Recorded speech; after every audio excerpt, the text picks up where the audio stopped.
What did you notice about the onion cells and their boundaries? What did you notice about the structure of the onion cells? The red onion cells look a little bit like a brick wall or Lego stacked together. They're so rigid and rectangular. They didn't move when we added plain water. And the edges or boundaries around each red onion cell were much easier to see than the other cells we've looked at from the human body. Those rigid boundaries did not change. What did you notice about how the red onion cells looked in plain water? The onion cells looked like pink or purple bricks stacked together. What did you observe when you replaced the plain water with salt water? We noticed that the pink and purple stuff on the inside of the cells got smaller and it changed shape. The thick boundary, that box shape that these cells have, the thick boundary did not change its shape or size. It stayed the same as it was before. And that the stuff on the inside also changed color. It got darker as it got smaller. So like whatever left, whatever got made it get smaller, something might have left that cell and it didn't have any color. So all the things that parts of it that had color stayed inside this cell. So what can we infer about the onion cell's boundaries from those observations?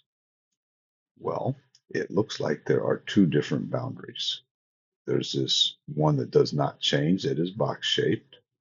And then there must be something around the other substance or stuff that's in the cells. That would be the cytoplasm and everything else in there, the nucleus. There's something around there that's flexible and it shrinks here when it gets into the salt water. So one boundary didn't change, but the other one on the inside was still holding the stuff inside the cell. How would you describe the two boundaries? The inside boundary seems flexible because it changed shape when the inside stuff was shrinking in the salt water. But the outside boundary must be more stiff or sturdy because it did not change. It kept its shape. The outer boundary is much easier to see than the inner boundary. It's thicker. We can actually see that boundary. We couldn't really see the one that's around the stuff in the cell. We know it's there because that part of the cell stays together. There must be some boundary or membrane, a membrane around it.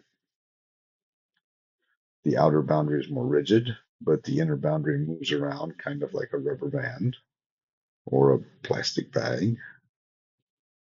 So plant cells have two boundaries.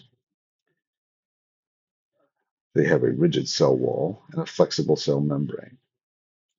The cell wall provides a rigid boundary for plant cells and lets plants stand up.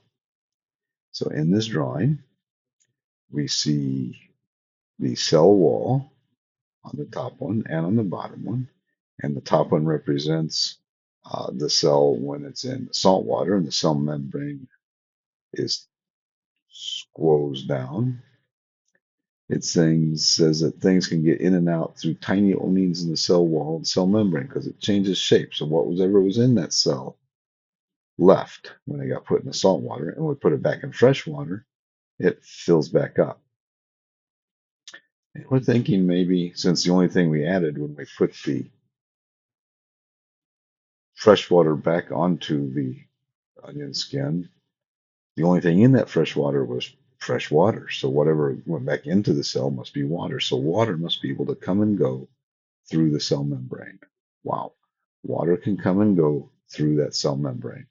And we know that because we saw it when we put just the fresh water back onto the onion skins that had the salt water on. We replaced it with fresh water and they filled back up.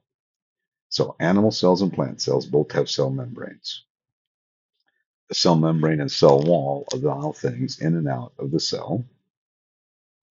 We know that this happens because we observed evidence of water moving into and out of the red onion cells. For what we observe to happen, we know that the water has to go through the cell membrane and the cell wall. There must be tiny holes or openings of some kind in those structures that let certain things in and out of the cell, because not everything can get out. Otherwise, they would just shrink up and disappear. So the cell membrane and the cell wall hold some things in and keep some things out, and they let other things move back and forth.